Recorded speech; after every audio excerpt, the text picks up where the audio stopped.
बिल्कुल। और मैं आशुतोष जी से पूछना चाहती हूँ। आशुतोष जी, आप वरिष्ठ पत्रकार रह चुके हैं और ऐसे कई ओकेजन्स पर आपने इनवाइट भी किया होगा वीआईपीज को, वीवीआईपीज को, और आपने अटेंड भी किए, कई कॉन्फ्रेंसेस और सम्मेलन किए होंगे। मैं आपसे पूछना चाहती हूँ, कोई भी ऐसा शख्स जो क्लियर्ड ना हो सिक्योरिटी से जाकर मंच पर वाइस प्रेसिडेंट, प्रेसिडेंट या प्राइम मिनिस्टर के साथ बैठ सकता है, हाँ या ना? और क्या ये जो एक्सप्लेनेशन दी जा रही है इससे आप कन्विंस्ड हैं या नहीं? नमिका जी, मुझे लगता है कि यहाँ बहुत शरीफ लोग बैठे हुए हैं। वो लोग साफ साफ बातें नहीं कर रहे हैं।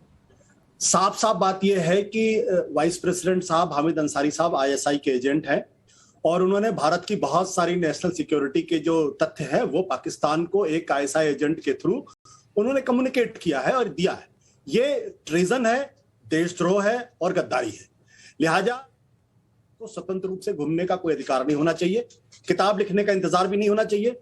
सुप्रीम कोर्ट के जज के नेतृत्व में 2 महीने का टारगेट देकर बाकायदा एजेंसी से इसकी जांच करानी चाहिए और 1 साल के अंदर अगर सब रिपोर्ट, अगर 2 महीने के बाद पूरा ट्रायल होना चाहिए और देन देशद्रोह के आरोप में जो भी उनके ऊपर अगर साबित होता है तो जाहिर सी बात है उनको जेल जाना चाहिए। मैं ये जो चीज है कि किताब लिखी जाएगी और उसके बाद चीजें सामने आएंगी, भाई अगर एक आदमी आईएसआई के साथ हॉबनॉब कर रहा है, उसके ऊपर इतने गंभीर आरोप लग रहे हैं, संवैधानिक पद पर वो बैठे हुए थे 10 साल तक, तो हम गोल गोल बातें क्यों कर रहे हैं? हमको साफ बात करनी चाहिए ना कि सुप्रीम कोर्ट के जज की ताकि किसी को उनकी निष्पक्षता पर सवाल ना खड़े करे। और 3-4 जो बड़े हिंदुस्तान के इन्वेस्टिगेटर्स हैं वो बाकायदा उस कमेटी के सदस्य बन जाए। चलिए, आप व्यंग बहुत अच्छा कसते हैं आशुतोष जी, आप व्यंग बहुत अच्छा कसते हैं और आपने जो कुछ भी कहा शायद ये आपकी राय है। अगर कोई डेफोमेशन होता है तो ये आपके ऊपर होगा। टाइम्स नाउ नवभारत ने ऐसी कोई भी बात नहीं कही जो आपने कही है, लेकिन आपने जो सवाल किए हैं मैं वो सवाल समझ गई और गौरव भाटिया को इन सवालों के जवाब जरूर देने चाहिए। गौरव भाटिया जी, आशुतोष जी का कहने का सार ये है कि अगर आपको लगता है कि कुछ ऐसा किया है पूर्व उपराष्ट्रपति जी ने, तो आप तो सरकार में हैं, आप तहकीकात क्यों नहीं करते और इस पर केस क्यों नहीं करते?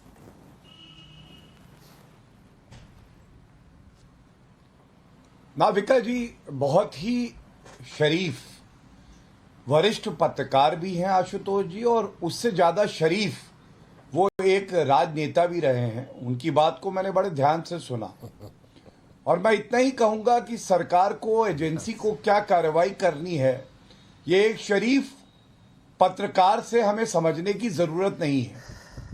शायद उनमें आज इतनी हिम्मत नहीं हुई कि जो सवाल हम पूछ रहे हैं वो भी पूछ सके। लेकिन मैं एक बात जरूर कहूंगा अपने शरीफ मित्र से, बड़े शरीफ हैं ये, देखिए अभी हंस रहे हैं, अभी बीच में टोक भी नहीं रहे हैं।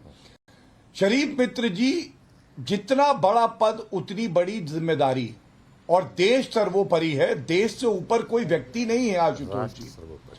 तो जो जांच एजेंसियों को करना है, जो कार्रवाई करनी है वो होगी।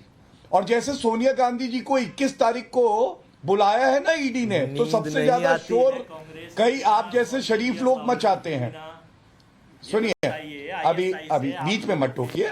नाविका जी, आपने एक बहुत अच्छा सवाल दिया। आपने कहा क्या वजह है, मैं वजह आपको बताता हूं। देखिए, सबसे पहले नुसरत मिर्जा ने कहा कि आईएसआई को जानकारी मेरे थ्रू दी गई है और वो हमीद अंसारी का बड़ा खासम खास है, वो खुद कबूलता है। दूसरी बात, 2009 के सेमिनार, 2010 पे तो मैं आ ही नहीं रहा, आदिश जी बैठे हैं, वो उसकी बात कर लेंगे।